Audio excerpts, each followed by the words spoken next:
बिस्मिल्लाहिर्रहमानिर्रहीम।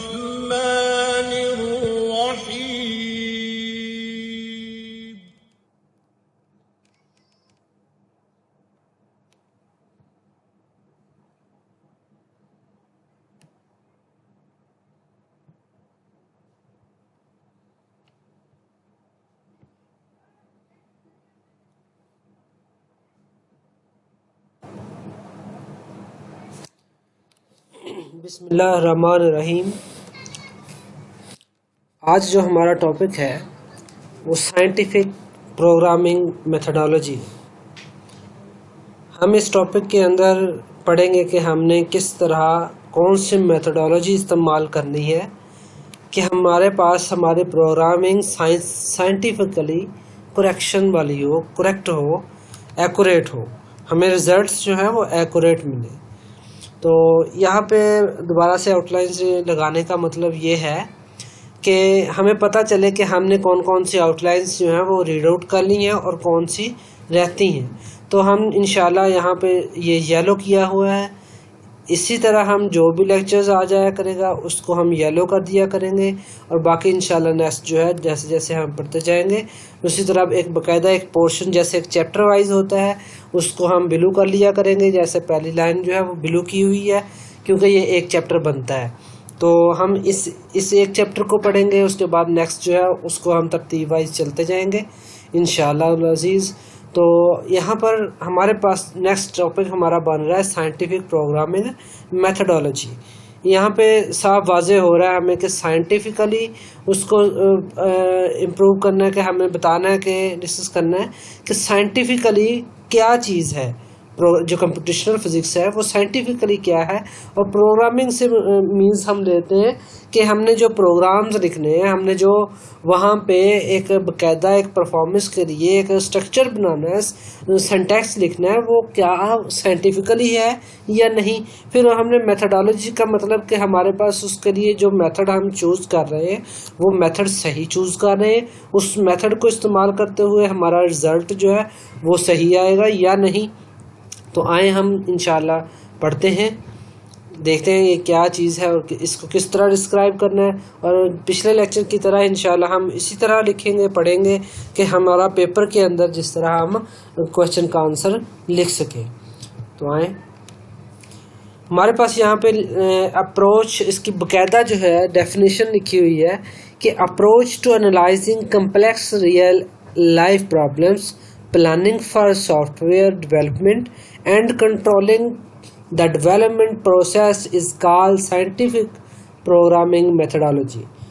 It's mean कि ये है हमारे पास साइंटिफिक प्रोग्रामिंग मेथडोलॉजी है, इसकी बाकायदा एक डेफिनेशन है। ये अगर कोई पूछता है कि आपको कि व्हाट इज़ प्रोग्रामिंग मेथडोलॉजी तो आप लिख सकते हैं कि प्रोग्रामिंग मेथडोलॉजी जो है वो approach to analysing complex real life problems के कम्प्लेक्स रियल लाइफ प्रॉब्लम्स जो हैं वो जो हमारे आम अंडरस्टैंडिंग में आने वाले नहीं हैं उनको एनालाइज करना। देन हमारे पास planning for the software development and controlling the development process is called scientific programming methodology. तो ये नीचे हमारे पास तीन जो है वो हमने नुकात लिखे हैं कि हमारे पास पहले नंबर पे लिखा है हमने एनालाइजिंग। तो यहाँ से भी हमें पता चल रहा है कि एनालाइजिंग क्या चीज़ है, कि हमने अपनी लाइफ के अंदर देखना है कि हमें कौन सी प्रॉब्लम्स पेश आ रही हैं, हमें कौन से मसाइल पेश आ रहे हैं जिनको हम कम्प्लेक्स ले रहे हैं कि वो पेचीदा हैं, कि हमने उसके पहले नंबर पे उसको उभारना है, हमने मंजर आम पे लेके आना कि हमें ये प्रॉब्लम है, हमें ये दुख है। जैसे डॉक्टर के पास जाके अब आजकल खुद ही बताना पड़ता है कि हमें ये प्रॉब्लम। वो पहले डॉक्टर हुआ करते थे जो खुद से चेहरा देख के पहचान लेते थे, लेकिन आजकल जो है वो इसी कंप्यूटराइज सिस्टम है, खुद उसको प्रोग्राम बताना, खुद उसको प्रॉब्लम बताना पड़ता है कि आपको कौन सा प्रॉब्लम है, आपको मसला क्या है, आपको परेशानी क्या है। अच्छा बेटा, उसके बाद हम यहाँ पे यूज़ कर रहे हैं प्लानिंग फॉर। ये प्लानिंग का है कि हमने प्लानिंग करनी है। जैसे अगर घर के अंदर कोई मसला पड़ता है, अगर कोई बच्चा कहना नहीं मानता, अगर घर के अंदर कोई फर्द जो है वो लड़ाई झगड़े कर रहा है, तो सारे घर वाले बैठ के पहले प्लानिंग करते हैं डेवलप क्या करते हैं प्लानिंग कि इसको किस तरह बाज लेके आना है, इसको किस तरह हटाना है, इसकी आदतें कैसे चेंज करनी है। अगर फिर भी वो अलग मामला आता है उनके ठीक हो या ना हो, लेकिन एक घर में जो अगर कोई काम करवाना हो तब भी वो क्या करते हैं, पहले उसको प्लानिंग, पहले अपने काम को डिसाइड करते हैं कि ये हमने वर्क करवाना है, तो उसके बाद उसकी प्लानिंग की जाती है कि किस तरह करवाना है। उसके बाद उसको कंट्रोल करने के लिए कोई मजदूर, कोई बाहर से पेशावर आदमी को लेके आया जाता है जो उसे कंट्रोल करता है। इसी तरह हमने यहाँ पे देखना है कि हमने पहले प्लानिंग करनी है, एनालाइजिंग के बाद प्लानिंग करनी है। प्लानिंग के बाद हमारे पास प्रोसेस चलता है। जैसे हमने कंप्यूटर का ले लें कि हमारे पास अगर हमने कंप्यूटर लिया उसे चलाना है, पहला प्रॉब्लम था कंप्यूटर लेना, हमने ले लिया, प्लानिंग कर ली कि लेके आना, पैसे लगाए ले लिए। अब उसमें विंडो जो है वो क्या है, उसको प्रोसेस करती है, उसको चलाती है, तो उसके अंदर विंडो इंस्टॉल करेंगे। विंडो जो है वो बाकायदा एक प्रोग्राम है, बाकायदा एक उसके पीछे जो है वो सारे का सारा जो है प्रोसेस होता है कि इसको इस तरह जो है step by step on off करना है, चलाना है, सॉन्ग चलाने हैं या वीडियो चलानी, जो भी कुछ उसके अंदर होता है। तो इसी तरह हमारे पास C++ है, उसके अंदर हमने पहले अपना प्रोग्राम जो है वो डिसाइड करना है कि हमें मसला क्या है, हमने कौन सा फार्मूले का सोल्यूशन निकालना है। उसके बाद हमने प्लान करना है कि कौन सा सॉफ्टवेयर हमने यूज़ करना है। उसके बाद हम क्या करेंगे, उसके अंदर एक प्रोग्राम डेवलप करेंगे, एक प्रोसेस बनाएंगे, जिस प्रोसेस के साथ वो स्टेप बाय स्टेप क्या करेगा, अपना आंसर की तरफ जाएगा। इस चीज़ को हम क्या कहेंगे, प्रोग्रामिंग मेथडोलॉजी। उसके बाद हमारे पास आ जाता है कि इसकी 3 कैटेगरीज बनाई जाती हैं। 3 कैटेगरीज इसकी बनाई जाती हैं। वो किस तरह बनाई जाती हैं आइए हम देखते हैं। There are 3 methods by which we could perform the numerical calculations which are going to encounter during this course. हम इस कोर्स के अंदर इनको यूज़ करेंगे, हमने कि किस तरह इसके अंदर हमने मसाइल को, अपने प्रॉब्लम्स को सॉल्व करना है। Firstly we use mathematical software package such as, हमने मैथमेटिकली सॉफ्टवेयर्स को यूज़ करना है। जैसे हमने मैथमेटिका का जो है वो इंशाल्लाह लेक्चर्स आपको देंगे, और इस तरह मैपल और मेटलैब के कुछ आ चुके हैं, कुछ इंशाल्लाह नेक्स्ट आ जाएंगे। तो हमने मेटलैब को किस तरह यूज़ करना है, हमने अपने प्रॉब्लम सॉल्व करने के लिए मैथमेटिका को किस तरह करना है, ये सारा हमने मैथमेटिकल सॉफ्टवेयर पैकेजेस के थ्रू हमें पता चलता है। इसमें क्या सिस्टम होता है कि कंपाइल्ड कोड, जो कंपाइल्ड कोड है is translated directly from high level language into machine level language. ये जो सॉफ्टवेयर हैं ये यूज़ करते हैं, डायरेक्टली ट्रांसफ़र करते हैं हाई लेवल लैंग्वेज को मशीन लेवल। जैसे मैंने आपको पहले बताया कि मशीन लेवल लैंग्वेज जो है वो इंसान के समझ के, अंडरस्टैंडिंग के अंदर नहीं आती। तो इसी तरह मशीन लैंग्वेज जो है वो बंदे के समझ में नहीं आती, और जो हाई लेवल लैंग्वेज है वो कंप्यूटर के समझ में नहीं आती। इसका मतलब ये हुआ कि हमने काम हाई लेवल में करना है और दरमियान में हमने ट्रांसलेटर यूज़ करना है, कंपाइलर यूज़ करना है, जो उसको ट्रांसफ़र करके, जो उसको कन्वर्ट करके मशीन लैंग्वेज के अंदर कोड देता है। और वो जो कोड्स हैं वो मशीन लैंग्वेज के अंदर कन्वर्ट होने के बाद कंप्यूटर उसके ऊपर वर्क करता है, कंप्यूटर उसके ऊपर परफॉर्मेंस देता है, उसकी कैलकुलेशन करता है जो कि आपको चाहिए होती हैं। Instructions which by definition platform dependent computer can easily understand high level language.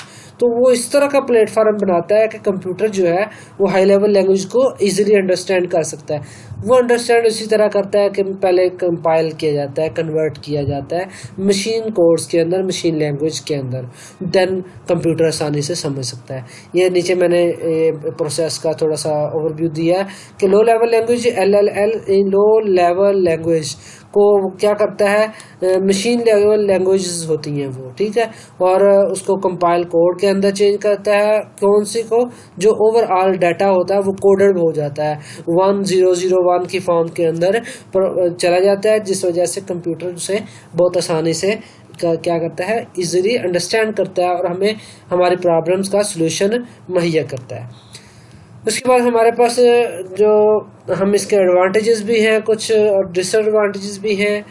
First of all हम एडवांटेजेस को देखते हैं कि in these software calculations are very fast. हमारे पास जो इसकी कैलकुलेशंस होंगी, अगर बड़े से बड़ा कोई 100 स्टेप्स वाला क्वेश्चन है, 200 स्टेप्स वाला क्वेश्चन है, 5 लाख स्टेप्स वाला क्वेश्चन है, 10 लाख स्टेप्स वाला क्वेश्चन है, वो हमने अगर यहाँ पे सॉल्व करना है तो ये वेरी फास्ट उसको सॉल्व करता है, ज़्यादा से ज़्यादा 5-7 मिनट के अंदर, बल्कि तो 1-2 मिनट के अंदर वो इसको सॉल्व कर देता है। In this software performance is very quick and high level fast. ये बहुत ज़्यादा क्विक होती है।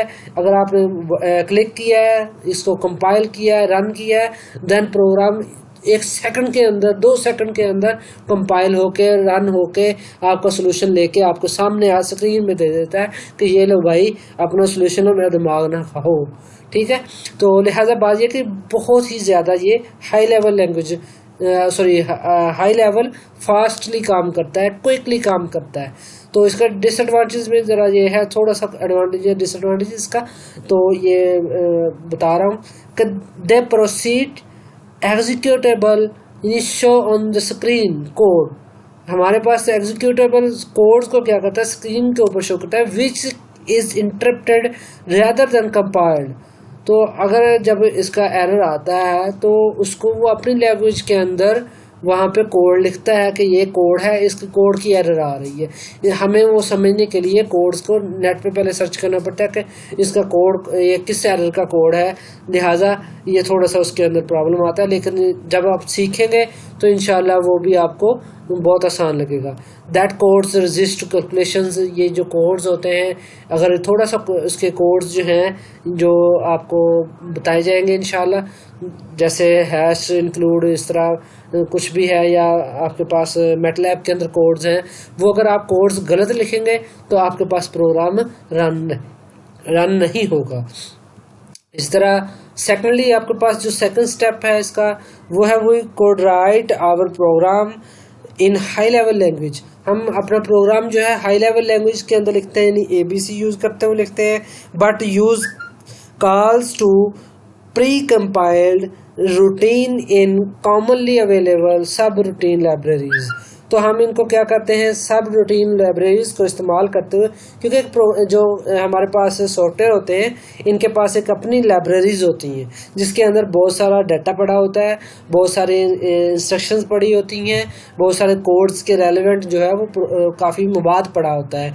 तो हमारे पास जब हम उसको लिखते हैं अपने कोड्स को, तो वो सब लाइब्रेरीज के अंदर सब रूटीन के मुताबिक क्या करता है, देखता है। Such as NAG, LINPACK and ODE pack जो है इस चीज़ को परफॉर्म करते हैं न्यूमेरिकल वर्क करने के लिए। एंड हमारे पास इस तरह this work is the approach used to majority to research physicist.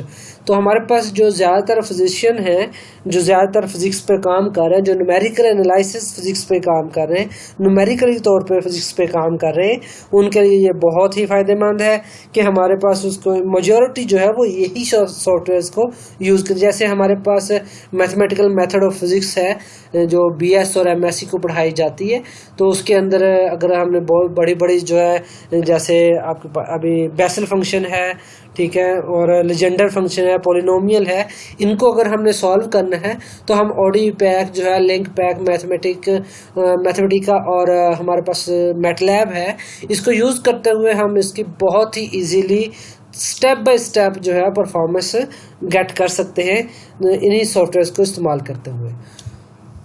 हमारे पास थर्डली तौर पे ये है थर्डली स्टेप जो है वो ये है, we code write our program completely from scratch in high level language. हमने अपने प्रोग्राम को कम्प्लीटली तौर पे हाई लेवल लैंग्वेज के अंदर लिखना है। जैसे कि C++, अगर आप इसे किसी ने यूज़ किया हो, टर्बो C++, तो उसके अंदर हमारे पास यहाँ पे हाई लेवल लैंग्वेज यूज़ की जाती है, जो कि हम इस कोर्स के अंदर इंशाल्लाह वही पढ़ेंगे, क्योंकि वो सबसे आसान तरीन हमारे पास टर्बो C++ यूज़ करने में है, जो हाई लेवल लैंग्वेज के अंदर इस्तेमाल होता है। और हाई लेवल लैंग्वेज जो है वो मैन के अंडरस्टैंडिंग में है, लेकिन कंप्यूटर जो है उसको पहले लो लेवल लैंग्वेज के अंदर कन्वर्ट करता है, उसके बाद वो क्या करता है, उसको कंपाइल करता है और आपको रन करके उसका रिजल्ट देता है, सोल्यूशन देता है। I have opted not to use pre-written subroutine libraries तो हमारे पास वहाँ पे सब रूटीन लाइब्रेरीज को यूज़ करना जो है वो ज़्यादा ऑप्शनल नहीं होता, simply because it was students to develop the ability to think for themselves about scientific programming and numerical techniques। तो हम ये इसलिए यूज़ करेंगे ताकि हमारे स्टूडेंट्स जो हैं वो इसे एबल हो जाए, इसे उनकी एबिलिटी जो है वो इंक्रीज हो to develop a program themselves, कि वो अपने प्रोग्राम जो है वो खुद बना सकें, वो अपने प्रोग्राम्स बना के अपने सॉल्यूशंस जो हैं वो हासिल कर सकें। इसलिए हम क्या करेंगे, स्टूडेंट्स की एबिलिटी के लिए ये टर्बो C++ और Mathematica and MATLAB and maple इसको यूज़ करेंगे। Students should however realize that in many cases pre-written libraries routines offer solution to numerical problems which are pretty hard to improve upon। तो हमारे पास students जो है वो उन्हें realise करवाना कि हमने इसको किस तरह यूज़ करते हुए अपने प्रॉब्लम्स जो हैं वो जो है मेहनत कम और काम ज़्यादा, ये हिसाब करना है कि हमारे पास मेहनत कम हो लेकिन हमारे पास काम जो है वो ज़्यादा से ज़्यादा हम कर सकें। तो हम इसको यूज़ करेंगे इंशाल्लाह। तो हमारा जो नेक्स्ट हम इसके बारे में पढ़ेंगे कि हमने इसकी लैंग्वेजेस कौन से हैं और कौन कौन सी लैंग्वेज किस किस वक्त में वो जनरेट की गई और उसका क्या फ़ायदे हैं, उसको किस तरह इस्तेमाल करते हैं और उसको कंपाइल कैसे करता है कंप्यूटर और उसको किस कोड्स के तहत चलाता है। ये हम तमाम चीज़ें जो है नेक्स्ट स्टेप इंशाल्लाह पढ़ेंगे। और इसके नोट्स जो हैं वो फिर आपको वही बात बताने जा रहा हूँ कि इसके नोट्स जो हैं वो अवेलेबल हैं डिस्क्रिप्शन के अंदर। आपके पास एक लिंक मैं दे रहा हूँ इंशाल्लाह गूगल ड्राइव का, तो वहाँ से आप क्लिक करके अपने नोट्स जो हैं वो डाउनलोड कर सकते हैं। आपके पास स्टेप बाय स्टेप नोट्स जो हैं लेक्चर बाय लेक्चर वहाँ पे पीपीटी की फाइल्स भी पड़ी होंगी और साथ में इंशाल्लाह हम PDF फॉर्म जो है इसकी फुल बुक फॉर्म भी इंशाल्लाह अनकरीब जो है वो रख देंगे। तो आप वहाँ से अपने नोट्स भी ले सकते हैं ताकि आपको पेपर्स के लिए तैयारी करना आसान हो। Thanks for watching. उम्मीद है कि आपको वीडियो पसंद आई होगी।